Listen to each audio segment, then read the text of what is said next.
Well, thank you very much. For our consideration this afternoon, we want to go back to about 600 years before Christ. Audience in the room may well be anticipating that, but we'd like to start there anyway. So most of our quotations will be from the prophecy through Daniel. And we're starting with Daniel chapter 2. In Daniel chapter 2, the king of Babylon has been tormented by the fact that he's had a dream. But the difficulty was he couldn't remember what the dream was about. So he called all the wise men. And as the second chapter tells us, in the second year of the reign of Nebuchadnezzar, Nebuchadnezzar dreamed dreams, wherewith his spirit was troubled, and his sleep brake from him. Then the king commanded to call the magicians and the astrologers and the sorcerers and the Chaldeans, for to show the king his dreams. So they came and stood before the king. Well, no doubt they came before the king expecting him to say, well, this is what I dreamt. Now tell me what it means. But consternation, he wanted them to tell him what the dream was. Well, they considered this was an impossible task. Nobody's ever asked that sort of question before. And so we read on in verse 10 of this chapter, that the Chaldeans answered before the king and said, there is not a man upon the earth that can show the king's matter. Therefore, there is no king, lord, nor ruler that asks such things at any magician or astrologer or Chaldean. And it is a rare thing that the king requireth, and there is none other that can show it before the king, except the gods, whose dwelling is not with flesh. Well, the king said, if you can't tell me what the dream is, then any interpretation you give me is obviously just made up, and I don't believe you. So he called on the on the powerful assistants to put them all to death as punishment for not being able to tell him what his dream was. Well, amongst the captives that were there, taken captive from Judah, the kingdom of Judah, was Daniel. And Daniel asked what the haste was, and when it was explained to him, he said, give me some time and I'll give the I'll tell the dream and the interpretation. And so still in the second chapter, and reading from verse 27 and 8, Daniel answered in the presence of the king and said, the secret which the king hath demanded, cannot the wise men, the astrologers, the magicians, the soothsayers, show unto the king? But there is a God in heaven that revealeth secrets, and maketh known to the king Nebuchadnezzar what shall be in the latter days. Thy dream and the visions of thy head upon thy bed are these. That's what he was interested to know, what's going to happen to my kingdom, what will come to pass in the future. Because Babylon was quite a powerful kingdom or empire under his rule. Just read those verses again. Daniel answered in the presence of the king and said, the secret which the king hath demanded cannot the wise men, the astrologers, the magicians, the soothsayers show unto the king. But there is a God in heaven that revealeth secrets and maketh known to the king Nebuchadnezzar what shall be in the latter days. So this is all focused on what he described as the latter days. And it was looking to the future, not what was happening at the time with Babylon, but what would happen to it in the future, or what shall come to pass. But still in this second chapter in verse 29, there we read, as for thee, O king, thy thoughts came into thy mind, what should come to pass hereafter? And he that revealeth secrets maketh known to thee what shall come to pass. So Daniel was saying there's a God in heaven that reveals secrets, and the dreams from him, and it's to show you what the answer to your question is. What will happen to Babylon in the future? And the great God has made known what shall come to pass. And then we have the familiar picture, the image that Nebuchadnezzar saw in his dream, as Daniel explained to him. It was a terrible form, and it was an image, as you can see depicted crudely there. The head was of gold, the breast and arms were of silver, the belly and thighs or thighs of brass, the legs were two legs of iron, and holding them all up were feet, which were part of iron and part of clay. And then also in the dream, a stone came and hit the image on its feet, not showing anything further than that, but it destroys the image completely, and the wind blew all the particles away. So there's nothing left to be seen. So what of the interpretation? That's what Nebuchadnezzar was very interested in. So the interpretation that Daniel went on to explain.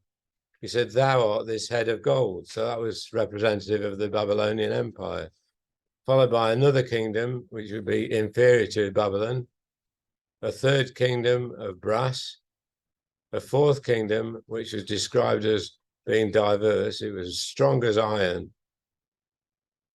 And finally, the kingdom would be divided.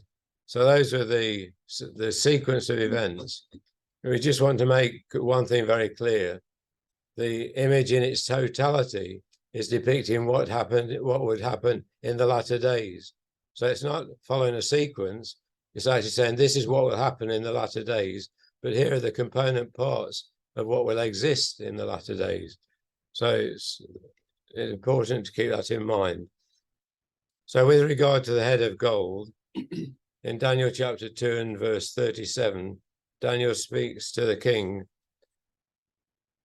and he said, "Thou, O king, art a king of kings, for the God of heaven hath given thee a kingdom, power, and strength, and glory." Excuse me. "And wheresoever the children of men dwell, the beasts of the field and the fowls of the heaven, hath he given into thine hand, and hath made thee ruler over them all. Thou art this head of gold." So Nebuchadnezzar was represented by that head. He was the king of the kingdom or empire of Babylon. Following on from there, as we saw in that image and the various metal components, in verse 39, Daniel goes on to explain, "After thee, Nebuchadnezzar, shall arise another kingdom inferior to thee, and another third kingdom of brass, which shall bear rule over all the earth." Then he goes on to describe the fourth kingdom in the 40th verse. "The fourth kingdom shall be strong as iron." Sorry, wait to catch up. "The fourth kingdom shall be strong as iron, for as much as iron breaketh in pieces and subdueth all things, and as iron that breaketh all these, shall it break in pieces and bruise." Now, of course, what may be said to anybody listening is, well, it's easy to look at the events and make them fit. So you're making things fit the scriptures. We're not going to do that, because we're not in a position of guessing who these kingdoms were. The prophecies in the book of Daniel are remarkable. We're not left to guess who the kingdoms are represented by these metals. The Bible actually tells us, and that's what we want to have a look at. Moving on to the 41st verse of this same chapter, with regard to the feet and the toes. "Whereas thou sawest the feet and toes, part of potter's clay and part of iron, the kingdom shall be divided, but there shall be in it of the strength of the iron, for as much as thou sawest the iron mixed with miry clay. And as the toes of the feet were part of iron and part of clay, so the kingdom shall be partly strong and partly brittle." In other words, it's partly strong and partly brittle because of the mixture of iron and clay, which don't generally mix. So the clay could be acting as a cohesive function. Well, we move on now to Daniel chapter 5, for those who are following. And it's the occasion of a blasphemous feast by what became the last king over the imperial kingdom of Babylon, Belshazzar. And so the record tells us that Belshazzar the king made a great feast to 1,000 of his lords, and drank wine before the 1,000. Belshazzar, whilst he tasted the wine, commanded to bring the gold and silver vessels which his father Nebuchadnezzar had taken out of the temple which was in Jerusalem, that the king and his princes, his wives, and his concubines might drink therein. They conquered the kingdom of Judah and destroyed the temple, and the vessels that were used in the service of the God of Israel were taken to Babylon. And here Belshazzar was using those in a riotous feast. And in fact, the chapter quite remarkably tells us that they were used to celebrate the gods of Babylon that had wrought this victory. Gods of gold, of silver, of brass. It's strange, isn't it? It's the same metals as the image. But then it went on wood and stone and so on. So this was a blasphemous action against the God of Israel, the God of Judah in this particular case. So what was the reaction? God couldn't leave this unchallenged. And so it followed a frightening sight, which Belshazzar saw in Daniel chapter 5 and verses 5 and 6. In the same hour came forth fingers of a man's hand and wrote over against the candlestick upon the plaster of the wall of the king's palace. And the king saw part of the hand that wrote. Then the king's countenance was changed, and his thoughts troubled him, so that the joints of his loins were loosed, and his knees smote one against another. You can imagine what a frightening experience that would be, just to see a hand, completely unsupported, actually moving across the plastered wall and writing, Mene, Mene, Tekel, Upharsin, which would be understood by the Babylonians, despite the fact it was probably Persian language. So what was the outcome of that frightening experience? Well, Babylon fell. And still in chapter 5, but verse 26, we read there, this is the interpretation of the thing. Mene, God hath numbered thy kingdom and finished it. Tekel, thou art weighed in the balances and art found wanting. Peres, thy kingdom is divided and given to the Medes and Persians. So immediately when we think of Nebuchadnezzar's image, the gold represented Nebuchadnezzar, Babylon. The breast and arms of silver were clearly represented by the conquerors of Babylon, which we're told here is the Medes and Persians. We don't need to guess. It's told us here that this was the successor, or these were the successors to the kingdom or empire of Babylon, the Medes and the Persians. So where are we now? Just bring ourselves up to date. Babylon, we can now say, existed between the years 612 and 542 BC. Slight variation on the dates with various supposed authorities, but we believe those are the most reliable for certain reasons, which I can't go into now. But then we've got the Medes and Persians that conquered the Babylonians. We've not put any dates in there because we've not been told about the duration. We're just told that it was the Medes and Persians that conquered Babylon. So more details are given to Daniel in a vision that he himself had. So Daniel himself was given a vision covering the same topic, but giving more details of the events. And the difference is, which we're not going to go into now, but just to state briefly, that the visions that Daniel saw actually said, these are the things that happened. So it described events.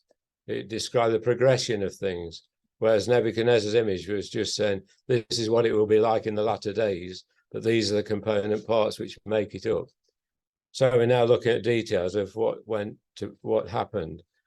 In Daniel chapter 7, Daniel said, I lifted up mine eyes and saw, and behold, there stood before the river a ram which had 2 horns, and the 2 horns were high, but one was higher than the other, and the higher came up last.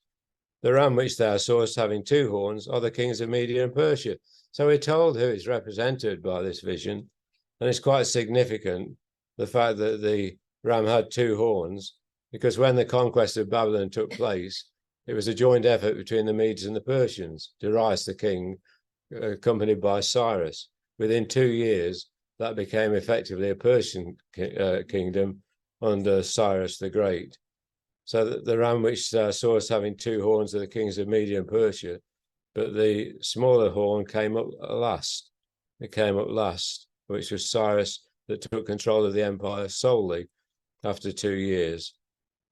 Now moving on then, with regard to the Medo-Persian power, it was an aggravating power. It delighted in provoking the nations that were around. And in Daniel chapter 7, verse 4, Daniel records, I saw the ram pushing westward and northward and southward, so that no beast might stand before him. It's interesting, it pushed west, north, and south, which it would do as a Medo-Persian power. There's nothing much to push at towards the east at that time. So it pushed westward, northward, and southward, so that no beast might stand before him. neither was there any that could deliver out of his hand, but he did according to his will and became great. So the Medo-Persian Empire expanded, it became great, but it was a provocation to the nations around, which eventually caused a reaction, because the Greeks, who were not more than tribes, I suppose, at that time, all gathered together. They were powerless of the individual selves, but together they formed a mighty army under the king of the Macedons, who was the father of Alexander the Great. And so the Bible starts to talk about Alexander the Great as being the next successor. And we read in chapter 7 of Daniel and verse 5 and verse 21, Daniel wrote, "As I was considering, behold, an he-goat came from the west on the face of the whole earth, and touched not the ground, and the goat had a notable horn between his eyes."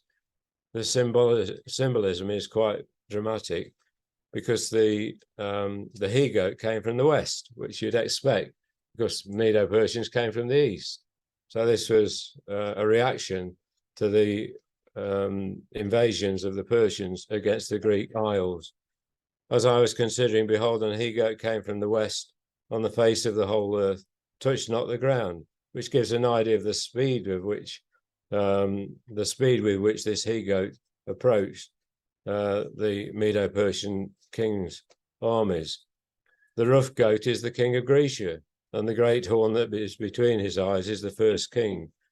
So we don't need to guess, we're told the Medo-Persians conquered Babylon, and now in turn they were attacked by the king of Grecia. So the belly and thighs or sides of brass clearly was a representation of the king of Grecia. And it's significant when it says the great horn that is between his eyes is the first king, which in the context of the events was Alexander the Great. And to actually look at the map of his exploits when he attacked the Persians is quite revealing. It went almost as far as China, and nearly every place that he went into and conquered, he called Alexandria for some reason. Well, moving on then, Medo-Persia falls, Daniel 7 verse 7. "I saw him come close unto the ram, and he was moved with choler against him." He was mad. He was really angry because of all this provocation with the various invasions. It's interesting to note that one of those invasions was the Battle of Marathon. And because the Greeks actually surprised the Medo-Persians and conquered them, they sent Phidippides, the runner, back home to say, we've won, which is the start of the marathon of 26 miles, whatever it is. So history is quite exhaustive in its treatment of the subject of the invasions. But reading on, "I saw him come close unto the ram, and he was moved with choler against him, and smote the ram, and there was no power in the ram to stand before him, but he cast him down to the ground and stamped upon him, and there was none that could deliver the ram out of his hand." So now we've got the belly and thighs or sides of brass. Is representative of the Greco-Macedonian. It's referred to as the Greco-Macedonian power because it was Alexander the Macedon that led the Greeks into the battle against the Medo-Persians. So just bring us up to date. Where are we now? As we've already seen, Babylon 612 to 542. Medo-Persians, we can date something like BC 542 to 334, which was the time of Alexander the Great.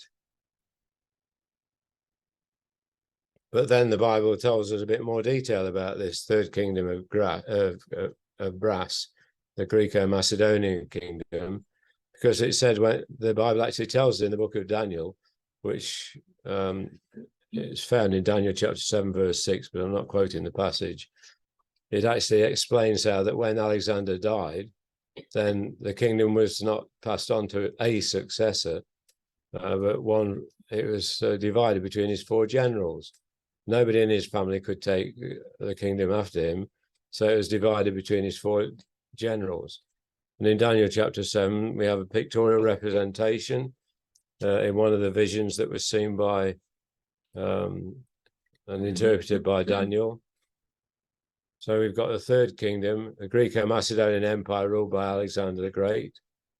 Then when Alexander died, it was divided between his four generals, so a four-headed leopard. And then when the divisions were sorted out, the empire was divided into four realms. So we've got effectively the relative to Israel, we've got the king of the north, we've got the king of the south, the king of the west, and the king of the northwest. So we've got the four divisions of the Greek Empire as described in that way, four wings or four realms. And that's exactly what came to pass on the death of Alexander the Great, when he was only about 30 odd years of age. So where are we now? Well, Babylon 642 to 540, 612 to 542, and so on, as you can see. The Grecian Empire, we put dates down of BC 334, which was the end of Alexander's empire, to BC 30, and then it was taken over by the Romans. As far as that's concerned, there's so much that's written in the prophecy through Daniel about the Romans, giving a clear indication that it's the Roman power, that we haven't really got the time now to go through all those passages. We'd be quite happy to do that outside the course of this lecture. But suffice to say that this and further remarkable visions given to Daniel clearly indicated that the Grecian Empire would be succeeded by the two legs of Eastern and Western Rome, ruled from Constantinople and Rome. But Daniel was told that the fourth kingdom would be different. It was a diverse kingdom. Rome became a non-secular kingdom. It became a religious kingdom with its affinity to the Church of Rome. Ultimately, the Holy Roman Empire, which existed between AD 800 and 1806, and the Pope effectively becoming the head of state. Papal states were ruled over directly by the Pope as a civil head as well as the head of the church, and that lasted for many years. It's interesting also to note that in the book of Daniel, indications are given as to the duration of the Roman effects on the various parties in the world. So, just summarizing what we could learn about the Romans, we take the starting date of around BC 30. So far as the eastern leg was concerned, the eastern leg was ruled from Constantinople and was effectively a Greek Orthodox Church influence.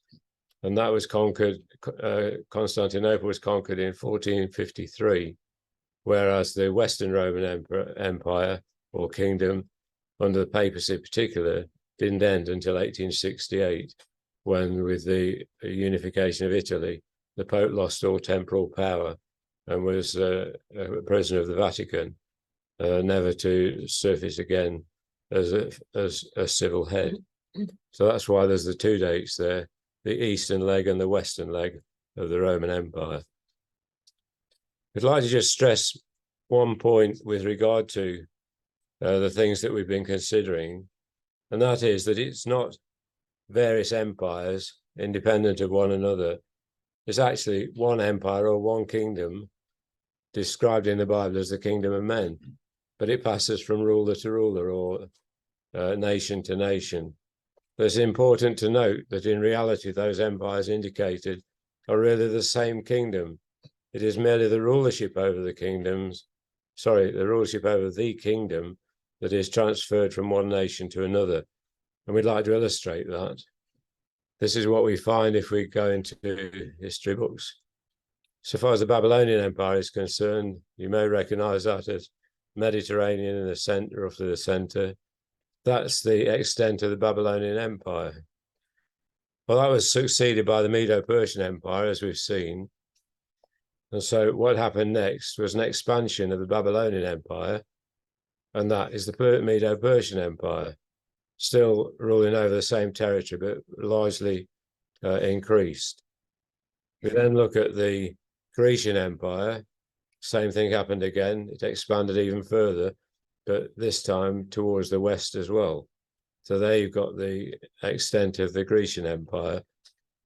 And finally, in this representation, the Roman legs of iron, the Western Empire and the Eastern Empire of Rome. So you can see how that effectively it was all the kingdom of men, but under different ruling powers and different capital cities. So what of the feet? Well, going back to Daniel chapter 2, reading from verse 34, Daniel recorded, "Thou sawest till told Nebuchadnezzar, thou sawest till that a stone was cut out without hands, which smote the image upon his feet, and brake them to pieces. Then was the iron, the clay, the brass, the silver, and the gold broken to pieces together." The feet, as we've emphasized, well, not specifically the feet, but the image, the same thing applies to the feet, represent the kingdom at the time it is destroyed by the stone. At the time it's destroyed by this stone, cut out of mountain without hands, all of the elements from the past kingdoms that succeeded in ruling over it are present. They're all there represented in the latter day that Daniel was speaking of. So we might ask the question, well, if that's the case, who rules it today? If we took a map of the European Union, we'd find actually that the territory of the kingdom of men is ruled by the European Union. It's remarkable. It's mainly the Western Roman Empire that we would see. But the European Union is described as a collection of mismatched nations, just like the feet, part of iron and part of clay, partly strong and partly brittle or weak. So the existence of the European Union is a sign today that the end described in Daniel chapter 2 with the image being destroyed is close at hand. This was what was said on the 2nd of June. It's going back a bit, but it's a very pertinent statement in the Daily Telegraph editorial. The EU is a confederacy of diverse nations whose interests are in such competition with each other, it would require the diplomacy of a Talleyrand or a Kissinger to hold things together. Instead, the EU has Mr. Juncker. That was a side swipe. Juncker was not very popular and not a decisive individual. That's all the EU could offer to try and pull everything together. So the kingdom shall be partly strong, for example, France and Germany with their strong economies, but partly brittle or broken, such as Spain and Italy, which have gone through dramatic economic times since then. So the dream's ending, bringing it right up to date now. We've got the kingdoms as we've passed through with the dates there. And finally, we've come to the 1868 and onwards, a combination of nations, which describes the European Union today, as we've just described. So going back, still in Daniel chapter 2, but reading from verse 34, the climax. Thou sawest till that a stone was cut out without hands, which smote the image upon his feet that were of iron and clay, and brake them to pieces. Then was the iron, the clay, the brass, the silver, and the gold broken to pieces together. That's the important thing. We said that this is a representation of what existed at the latter time, at the end of the process. They were all broken to pieces together. They were all in it at the same time. So it's not a succession that's depicted there. It's describing the situation in the latter day. Then was the iron, the clay, the brass, the silver, and the gold broken to pieces together, and became like the chaff of the summer threshing floors. And the wind carried them away, that no place was found for them. And the stone that smote the image became a great mountain and filled the whole earth. In the New Testament scriptures, it talks about the Lord Jesus Christ as being the stone that was rejected by the builders. But this isn't just describing Jesus, it's referring to the kingdom of God. Jesus is the nucleus of that kingdom. He's to be the king of the Jews, the king of the restored kingdom to Israel. as the disciples said, wilt thou at this time restore again the kingdom to Israel? And Jesus said, it's not for you to know the times or the seasons. God's put that in his own power, but things will become clear. 2,000 years later, we're on the brink of that being accomplished. In the days of these kings, let's just move on.